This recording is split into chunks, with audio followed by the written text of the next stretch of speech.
আমি পম্পা বলছি রান্নাঘরে বাইরে থেকে। আজকে দেখাবো কাঁচকলার চপ।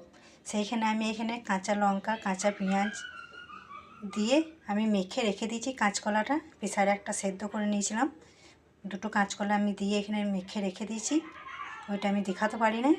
আর একটা মশলা আমি তৈরি করে রেখেছিলাম, জিরে ধনে লঙ্কা, আমি এটা শিলনোড়াতে বেটে এই চপটার মধ্যে দিয়েছি, মেখে আমি রেখে দিয়েছি। আর এইখানে বেসনও দিই নাই আলুও দিই না, শুধু কাঁচকলা।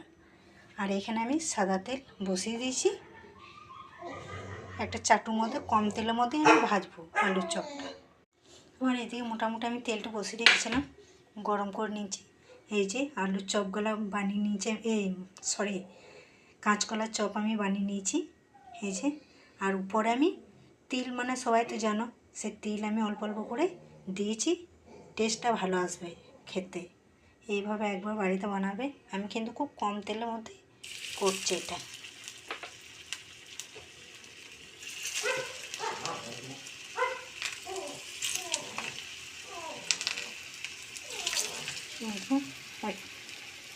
খুব সবাই তো আলুর চপ খেয়েছো, তুমি একবার কাঁচকলার চপ করে খুব বাড়িতে বানাবে কম তেলের মধ্যে। আমি যেভাবে বানালাম দেখে না কত সুন্দর উঠে যাচ্ছে, দেখতে পাচ্ছ। আমি কিন্তু বেসন দিই নাই আলু দিই নাই কিচ্ছু না, শুধু কাঁচকলা দিয়ে আমি মেখে চপ বানিয়েছি।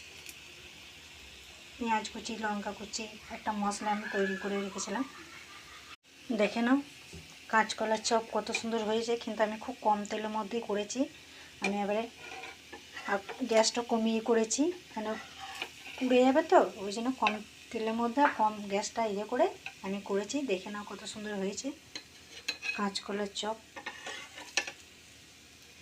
যে একটা প্লেটের মধ্যে আমি নিয়ে নিলাম, নামিয়ে। আর উপর থেকে আমি তিল দিয়েছিলাম, টেস্টটা আরও ভালো আসবে গরম গরম। যে আমার যদি ভালো লেগে থাকে লাইক করবে।